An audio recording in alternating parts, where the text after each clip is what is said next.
Good evening and welcome to the channel's studios here in London with your international news around the world in 5. Ukraine's intelligence service says it expects Russian missile attacks to coincide with the anniversary of the invasion. Prime Minister, thank you so much. Thank you for coming.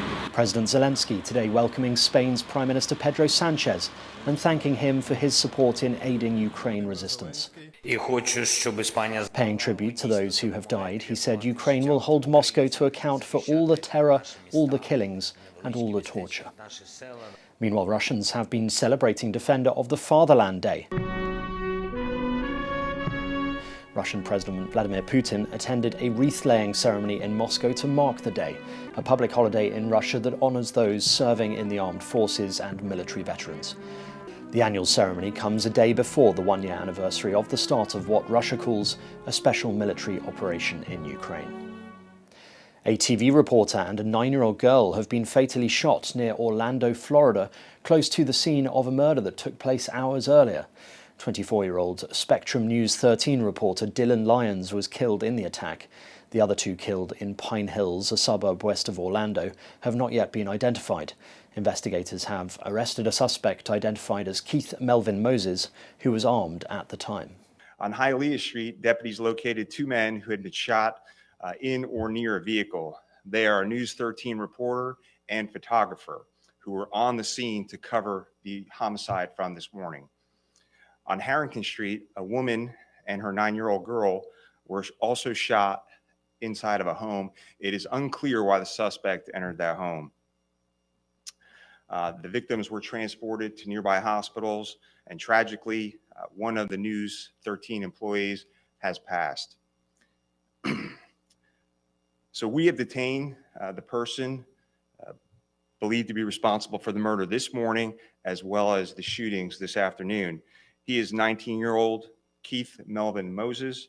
He is being formally charged in the murder from this morning, and we expect additional charges for the shootings of the 4 people this afternoon. Northern Irish police have arrested 3 men in relation to the attempted murder of a senior detective shot in the town of Omagh that they suspect was carried out by the new IRA, Irish Nationalist Militant Group. Detective Chief Inspector John Caldwell is in a critical condition, having undergone surgery overnight. He was shot a number of times by 2 gunmen while putting footballs in his car after finishing a coaching session with an under-15 soccer team. The 3 men, aged 38, 45 and 47, have been arrested under the Terrorism Act and are currently being questioned by detectives. Clearly, as an organisation, we are utterly shocked and angered by last night's brazen and calculated attack.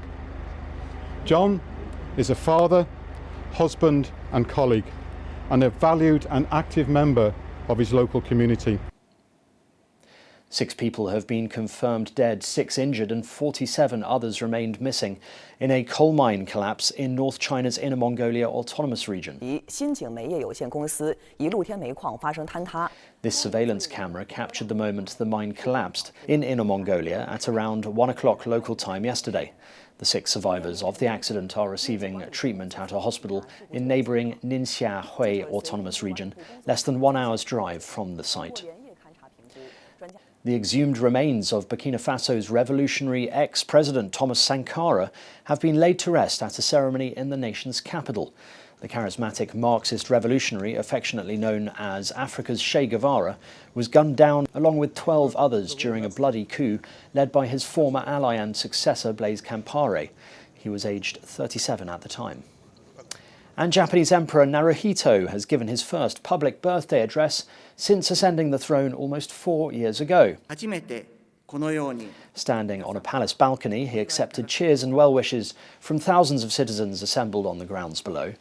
Naruhito was joined by his wife, Empress Masako, his daughter and his brother, Crown Prince Akishino, and his wife and daughter. And that's your international news around the world in 5. Now back to the channel's studios in Lagos.